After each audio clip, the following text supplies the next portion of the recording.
Há uma lista enorme de competências que um líder de alto desempenho precisa praticar bem todos os dias e não podemos esperar que um líder seja 100% eficaz em todas essas competências. Mas se esse líder tiver a capacidade, essa competência de se autoavaliar e a humildade de saber quais são os seus pontos de melhoria, vai acabar adquirindo um poderoso hábito de identificar janelas de oportunidades para subir constantemente os degraus de uma liderança efetiva. Então, se você é um empreendedor, deveria se interessar pelo assunto liderança, porque lembre-se, todos somos líderes. E esse episódio aqui do Resumo Cast vai te ajudar a subir mais um degrau nessa jornada. Com mais de 25 milhões de downloads, o Resumo Cast é o maior podcast de livros para empreendedores do Brasil. Prepare-se agora para abrir a sua mente. Nessa tribo, o retorno sobre o investimento do seu tempo é sempre garantido. Fique agora com os hosts Gustavo Carriconde e eu, Renata Libérica.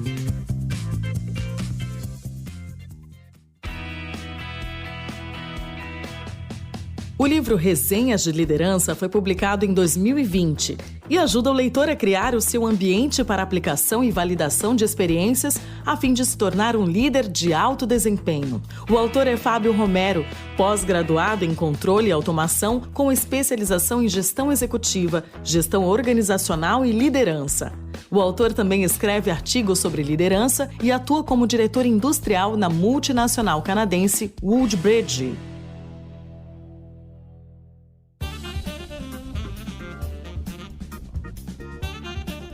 Olá, eu sou Gustavo Carriconde, seja muito bem-vindo a mais um episódio do Resumo Cast sobre a obra Resenhas de Liderança.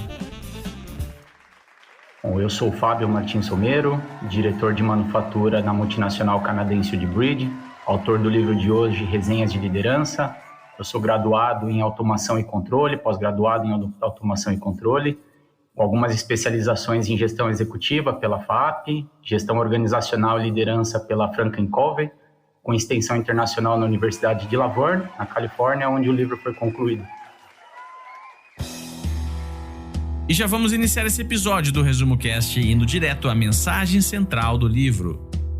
Bom, a ideia central do livro, Gustavo, é levar ao leitor resenhas cuidadosamente e carinhosamente desmembradas em 5 pilares de extrema importância para uma liderança de alto desempenho que é focada em resultado.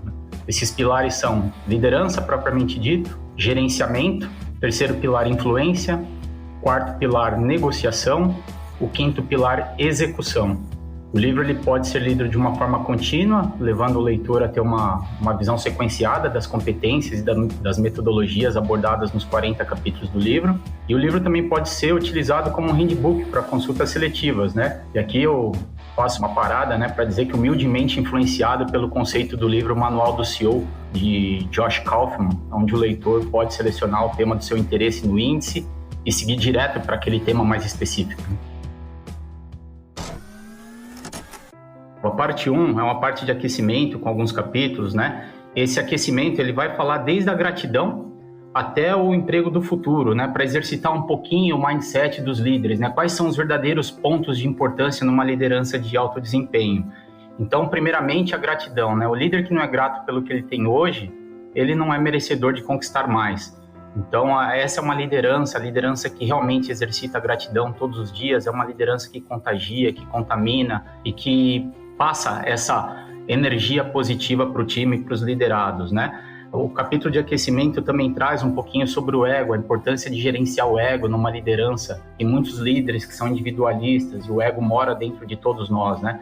Então, a importância da gente gerenciar, saber que o ego existe dentro de cada um de nós e gerenciar esse ego, né? Para que a gente sempre possa continuar aprendendo. Afinal de contas, né, aproveitando o ensejo de que todos devem continuar estudando sempre, ninguém pode aprender aquilo que acha que já sabe, né? Então, sempre de cabeça aberta, com o ego bem gerenciado.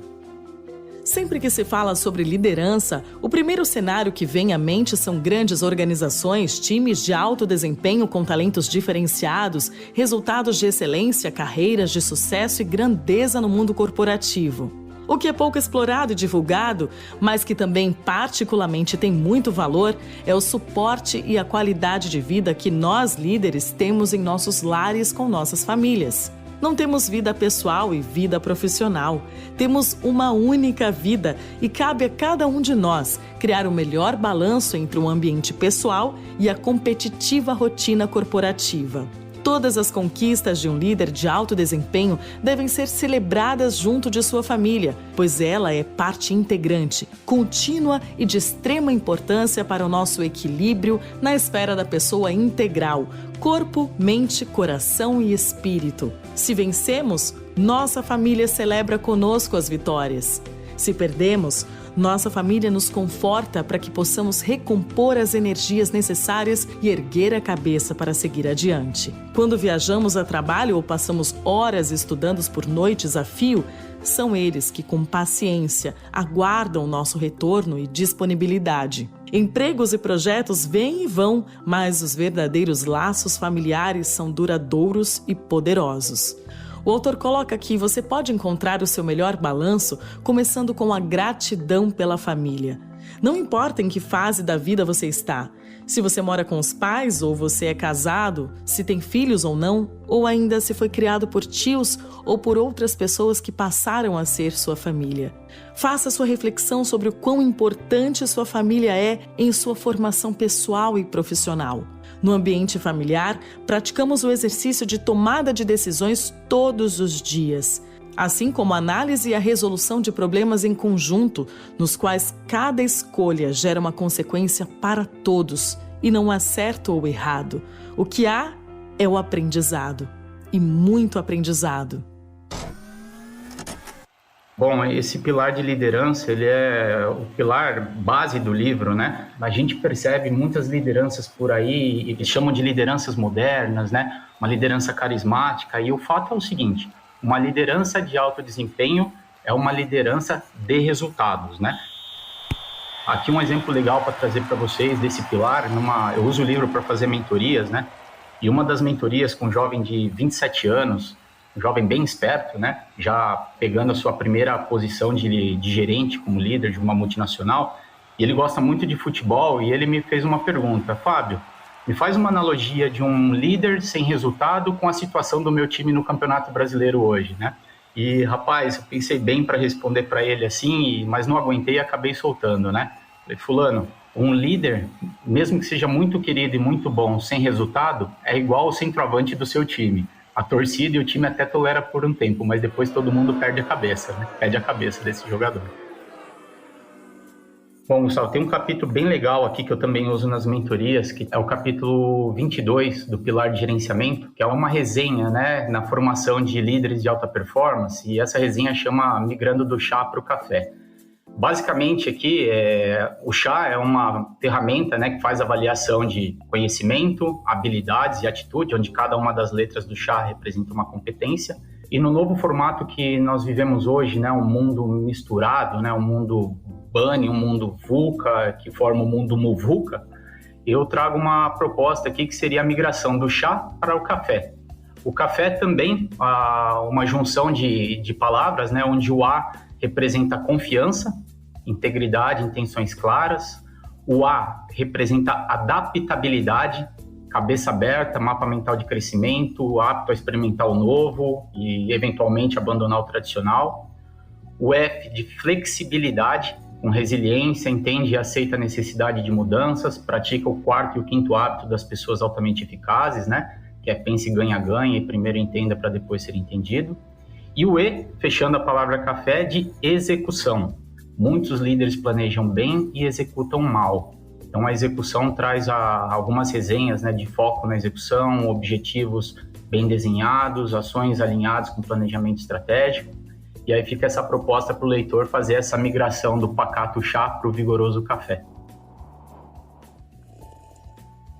Um dos modelos operacionais mais usados no segmento industrial é o Lean, manufatura enxuta. O modelo de gestão operacional Lean, apesar de antigo, ainda é muito eficaz e realmente nos ajuda a direcionar ações operacionais, entre elas gerenciamento de fluxo de valor Eliminação de desperdícios, fazer o certo da primeira vez para evitar retrabalho, ambiente de trabalho limpo e seguro, processos padronizados, gestão visual para tomada de decisões e muitas outras.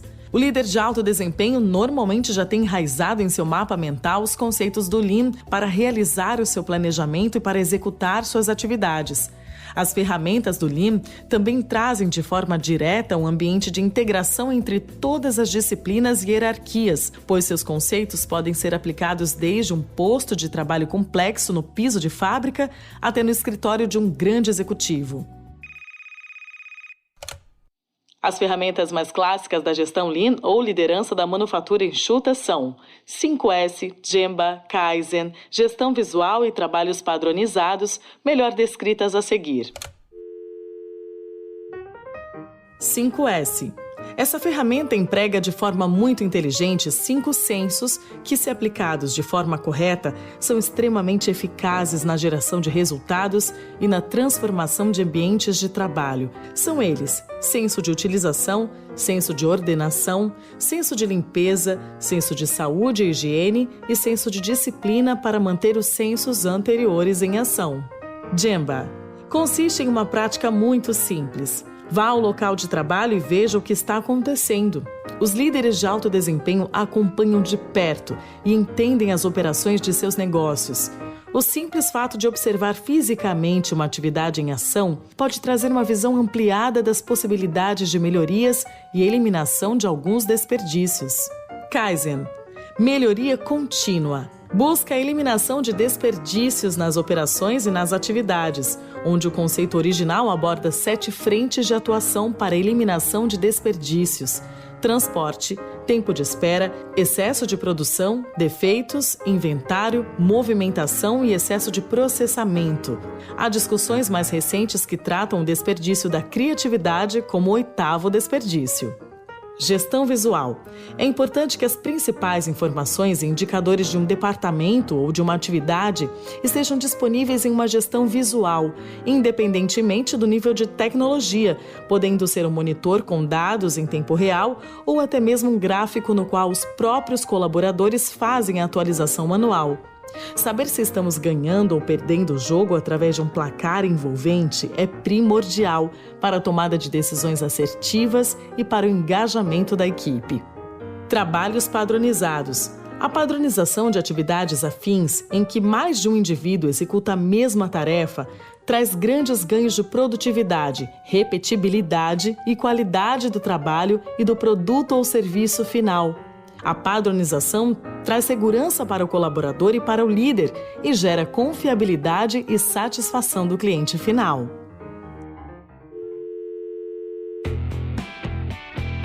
Tem uma ferramenta dentro do pilar de influência, é uma proposta não validada por nenhuma metodologia científica, mas que eu gosto muito de fazer essa provocação, que eu chamo de FAF, F-A-F, que seria a abreviação de Feedback, Accountability e Follow-up, né? Então, toda a liderança de resultado, toda a liderança que inspira confiança em outros líderes, ela começa com um bom alinhamento de rota, né? Então, para você ter o seu time engajado, a sua equipe engajada, você precisa ter certeza que eles sabem o que fazer. Então, usando essa técnica simplesinha, né, de feedback, accountability e follow-up, você garante um alinhamento pleno. Então, alguns cuidados, né? O feedback, é importante que a liderança tenha a essência, a prática do feedback. Não é simplesmente sentar com a pessoa e sair descarregando um monte de coisa. Tem uma técnica bem importante por trás do feedback, né? E o tempo dedicado para essa prática é tempo investido, não é tempo gasto. Qual que é o ponto de atenção aqui? É sempre levar exemplos, levar situações e evitar o julgamento. Na letra A do accountability, né, o senso de responsabilidade, uma vez que uma atividade, um projeto são confiados por um liderado para a equipe, deve ser aplicado um dos imperativos fundamentais da liderança de alto desempenho, que é o inspire confiança. Uma vez que você alinhou essa rota com ele, você precisa permitir, dar espaço para que ele execute essa tarefa. E por último, o follow-up, né, que é acompanhar as atividades do time ou dos liderados, para ter certeza de que tudo está ocorrendo bem, que os recursos mínimos estão dispostos para eles, né, e se há necessidade de alguma correção de rota no meio do processo, para poder auxiliar os liderados e a equipe, né. Então, todos precisam de um caminho bem definido para poder gerenciar os fluxos e os processos e as prioridades. O ponto de atenção aqui é não confundir com mando e controle. Uma vez que você já pactuou os objetivos, sabem como fazer, tem prazos para fechar, não é proibido fazer um follow-up de vez em quando, né? Mas não adianta ficar porrinhando a pessoa lá todo dia perguntando: e aí, avançou? E aí, avançou? Então tem que respeitar os prazos. Tanto o líder respeitar o prazo para fazer os follow-ups, quanto o liderado de respeitar os prazos pré-acordados com o líder. Bom, no pilar negociação, Gustavo, tem uma resenha que eu gosto bastante, que são as alternativas de resolução de conflito. Então, um líder, a todo momento, ele está gerenciando conflitos, gerenciando expectativas, gerenciando pontos de vistas diferentes entre os liderados, entre o time, com o cliente, né? Então, eu gosto bastante da matriz de alternativas de resolução de conflito, onde o líder ele tem que ter a maestria, né, de fazer uma boa leitura de cenário e escolher qual o melhor modal de resolução de conflito para usar em cada uma das situações. Então, basicamente, ela começa assim: uma alternativa para gerenciar o conflito é o evitar. E literalmente ao pé da letra, né? Evitar o conflito. Bem recomendado quando uma das partes envolvidas consegue ter a percepção que as perdas e o custo desse conflito não valem a pena, né? Então, simplesmente evita o conflito, não vale a pena. O segundo e o mais importante, o mais usado, né, é a negociação propriamente dita, onde as partes decidem junto, né, e tentam negociar o melhor ganha-ganha para determinado conflito. O terceiro é a mediação, quando as partes não conseguem chegar a uma negociação e convidam uma terceira pessoa, né, uma terceira entidade conhecida por elas para ajudar nessa mediação do conflito. Aí entra a parte de arbitragem, de litígio, né? A arbitragem, a gente faz uma analogia sempre nas mentorias também com o futebol. Você consegue imaginar um jogo de futebol sem árbitro? Os próprios jogadores decidindo se foi falta, se não foi falta, se foi impedimento, se não foi impedimento. Então não tem como, né? O conflito seria instalado a cada segundo de jogo. E na ponta extrema tem o poder, que é uma forma assim de resolver conflito, que é a tal da carteirada ou da canetada, né? Infelizmente ainda muito usada nas negociações B2B. Então, bem entendido esse conceito de análise e resolução de conflito, a liderança vai conseguir mapear melhor qual é a melhor forma de selecionar cada um desses itens na tomada de decisão. A negociação é um processo observado quando há um conflito instalado e as partes envolvidas precisam chegar a um consenso, de modo que ambas as partes saiam satisfeitas mediante a uma proposta. As negociações sempre estiveram presentes nas relações humanas. Antes mesmo da existência das negociações financeiras, já praticávamos o exercício da barganha de produtos e alimentos, negociando a valorização ou desvalorização do bem envolvido para conquistar o maior ganho possível. O nosso dia se inicia e finaliza com negociação. Desde quando acordamos, negociamos com o cansaço e com a vontade de ficar um pouco mais no aconchego da cama, até o fim do dia, quando chega novamente o momento de repousar e negociamos com as atividades que podem ficar para o dia seguinte, fechando assim o nosso ciclo do dia. Apesar de negociar o dia inteiro e todos os dias, essa atividade não é uma prática fácil e as estratégias normalmente usadas podem ser exaustivas, não empáticas e nada eficientes. 3 fatores são primordiais para que uma negociação seja bem-sucedida. 1. Planejamento. 2. Informação. 3. Gestão de relacionamento. A gestão de relacionamento muitas vezes é negligenciada no processo de negociação. Porém, em uma negociação, a outra parte interessada se apresenta com fatos e informações que muitas vezes conflitam com a nossa percepção. Precisamos explorar o interesse das partes, criar alternativas de valor para elas, expondo um padrão de conduta que seja justo para ambas. Ou seja, as regras do jogo estão claras para todos os lados. As negociações podem ser observadas pela lei do ganha-ganha, onde, independentemente dos ganhos de cada uma das partes, ambas saem do processo de negociação satisfeitas. Mas há um outro lado do processo que traz uma leitura de ganha-perde, ou seja, para alguém ganhar, alguém tem que perder. Essa perspectiva está mais direcionada ao cenário de competição do que uma negociação propriamente dita. A maestria da negociação é fazer a leitura do cenário conectando necessidades e interesses da outra parte envolvida, avaliar as possibilidades, propor alternativas e concessões e, por fim, sair da negociação com sua parcela de ganho do processo.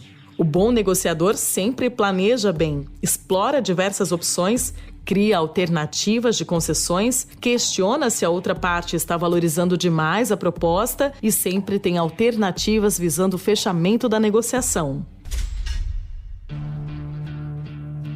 No pilar de execução, algumas resenhas, algumas metodologias e algumas ferramentas bem legais, né? Aqui eu queria trazer um ponto bem simples que as pessoas às vezes negligenciam sobre os métodos de conclusão, né, para uma execução. Então, executar e finalizar não é simplesmente pegar uma tarefa do começo, meio ao fim e finalizar. Tem várias formas de decidir, né, como concluir uma tarefa. Uma delas é a conclusão propriamente dita, são 4, né, no total.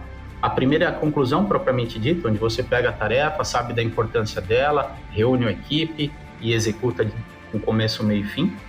O segundo método de conclusão é a exclusão, porque muitas vezes nós recebemos demandas de várias fontes, várias entradas diferentes, e a gente não consegue parar para pensar que aquilo não é necessário, que a gente simplesmente pode excluir da lista do to-do, da lista de afazeres, né? Então, a exclusão é um método de conclusão também. O terceiro item é a delegação.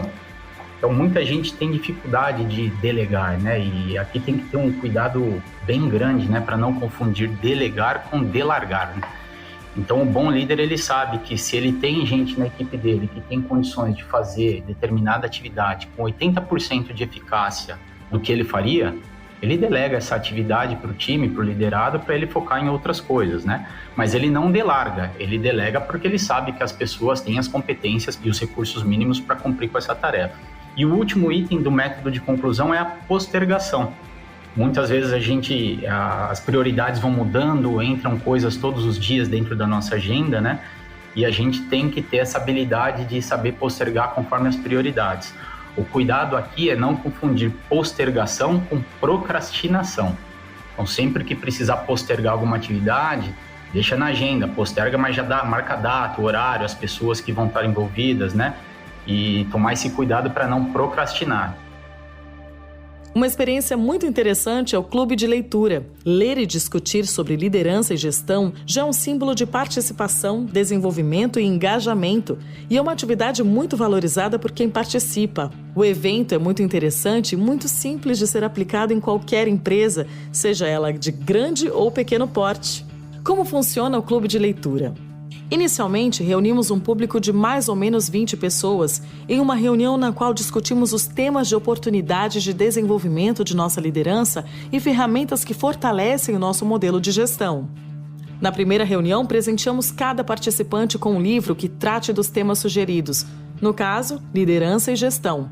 Nesse momento, são oferecidos vários livros de diferentes abordagens e diferentes autores, sendo solicitado que cada um leia um livro respeitando o seu próprio tempo e hábito de leitura, pois nem todos estão acostumados a ler e muitos são realmente surpreendidos por essa abordagem inovadora. Após um intervalo definido pelos participantes, outro encontro é realizado, no qual a proposta é fazer uma resenha do conteúdo de cada livro, podendo ser comentado o que foi aprendido com o conteúdo lido, o que pode ser aplicado cotidianamente, ou ainda comentar o que não gostou no livro e acredita que não deve ser aplicado com os times e dentro da empresa. Após os comentários sobre o livro lido, esse participante oferece o livro para um outro participante do evento, como se fosse uma rodada de amigo secreto. Dessa forma, todos terão a chance de ler vários livros sobre liderança e gestão, fazendo sua crítica, tendo colegas dentro da empresa que já leram também e aumentando o repertório individual.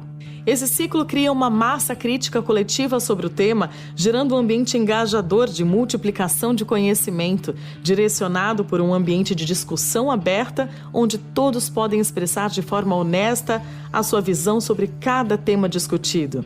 A cada rodada do Clube do Livro, percebe-se que os feedbacks apresentados são cada vez mais coerentes, mais maduros e com grande retorno em aplicabilidade e geração de resultados. A empresa disponibiliza a oportunidade de realizar o evento e os colaboradores contribuem com grande retorno desse investimento, apresentando crescimento profissional, análise crítica, mais repertório durante as reuniões e, consequentemente, um ambiente de trabalho mais amigável e profissional com novos mindsets. Para quem é esse livro? Bom, o livro ele traz uma abordagem bem simples, rápida, objetiva, mas com base fundamentada em experiências acadêmicas, corporativas, conceitos, metodologias, técnicas, né?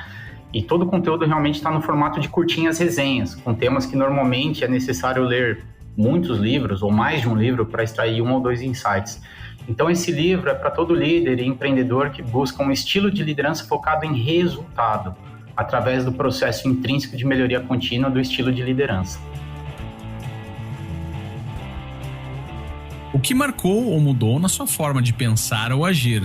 Depois que eu escrevi o livro, depois que o livro foi publicado, eu comecei a receber alguns feedbacks de profissionais de várias empresas, segmentos diferentes, gerações diferentes da minha, até de pessoas de fora do Brasil. E aí eu pensei, opa, que legal, esse não era o propósito inicial quando o livro foi concebido, E foi aí que eu percebi que criar um conteúdo de valor, entregar esse conteúdo através de um livro, o alcance da contribuição pode ser muito grande. Quando o livro foi concebido, eu ainda não tinha caído a ficha de que pessoas que eu nunca tive contato iriam ler o livro e iriam me procurar nas redes sociais para dar algum tipo de feedback, E eu acho que tudo isso está sendo muito legal, muito prazeroso e corrobora com uma das frases que eu trago no livro, que legado não é aquilo que você deixa para as pessoas, isso se chama herança. Legado é tudo aquilo que você deixa na mente e no coração das pessoas. E valida também uma das vinhetas aqui do Resumo Cast, que é a melhor maneira de aprender é ensinando. Frase de camiseta. Como nós estamos falando de liderança com resultado, tem uma frase que eu gosto bastante, ela aparece mais de uma vez no livro, O melhor cartão de visita sempre será o resultado de um serviço bem feito. Desafio para o ouvinte. Bom, Gustavo, acho que o maior desafio que fica para a liderança aqui agora é pensar o seguinte, Como engajar a nossa equipe, como engajar os novos líderes, Gerações diferentes, mundos diferentes. Então, todo mundo sonha com um time 100% engajado. Então, o desafio fica o seguinte, existe uma sequência de perguntas, são 6 perguntas bem simples, que todas as respostas deveriam ser sim para garantir que nós temos uma equipe engajada. Então, as perguntas são as seguintes: você sabe o que fazer? Pergunta 2, você sabe como fazer? Pergunta 3, você tem os recursos mínimos necessários para fazer? Pergunta 4, você sabe o porquê fazer? Pergunta 5, você realmente quer fazer isso? Pergunta 6, e aí a pergunta do engajamento, se você quer fazer isso realmente melhor, com excelência, em níveis de excelência. Se alguma das respostas for negativa, não se preocupe. Ótima oportunidade para você alinhar a rota com seu time e com seus liderados. E se todas as respostas forem positivas, parabéns, você tem uma liderança 100% engajada na sua equipe. E agora chegou a hora de agradecer aos nossos Tribers apoiadores do Resumo Cast. São aqueles empreendedores que nos ajudam a empoderar a humanidade com o conhecimento dos livros. Se você quer se tornar um Triber apoiador do Resumo Cast e também participar do Clube do Livro, vá lá em resumocast.com.br/apoia-se. E hoje no Hall da Fama desse episódio do Resumo Cast estão Fábio Luiz Bonato, Rodrigo Henrique Vilas Boas, Guilherme Beco, Cláudia Inaba, Igor Conrado, André Moreira Martins Arruda, Nilson Batista Filho, Jaime Oide, Valéria Menegaso, Marcílio Guedes Drummond, Francisco Felindo da Silva Júnior, Regiane Salateu, Simone Pous, Túlio Severo Júnior, Fernando Oliveira, Francisco Debierne, Ronaldo Miguel, Luiz Alberjante, Henrique Sanabio Vilela, Alcina Salles Giroto, Pedro Muschitz, Gustavo José de Luna Campos e Alexandre Nepomuceno de Almeida. Para entrar pro Hall da Fama e se tornar um Triber apoiador do Resumo Cast, vai lá em resumocast.com.br/apoia-se. Muito obrigado a você, equipe do Resumo Cast, pela oportunidade de participar desse projeto maravilhoso que é empoderar a humanidade com o conhecimento dos livros. Espero ter deixado alguma contribuição para essa nação de líderes empreendedores. Caso o episódio tenha despertado o interesse da leitura completa do livro, ele está disponível no formato físico e no formato digital também. Pode ser encontrado na Amazon e no site da editora Ideias e Letras. E caso alguém queira estreitar o relacionamento, a comunicação sobre liderança, pode me seguir nas redes sociais. Eu estou no LinkedIn como Fábio Martins Romero e no Instagram como Resenhas de Liderança. Lá vocês vão encontrar algumas pílulas de liderança que eu deixo toda semana e será um prazer poder trocar experiências com vocês. Um grande abraço para todos, fiquem com Deus e até uma próxima oportunidade. E o Resumo Cast de hoje fica por aqui. Eu te vejo semana que vem com mais um grande livro para empreendedores. Toda semana um novo episódio, gratuito e feito por quem entende de resumo de livros de negócios.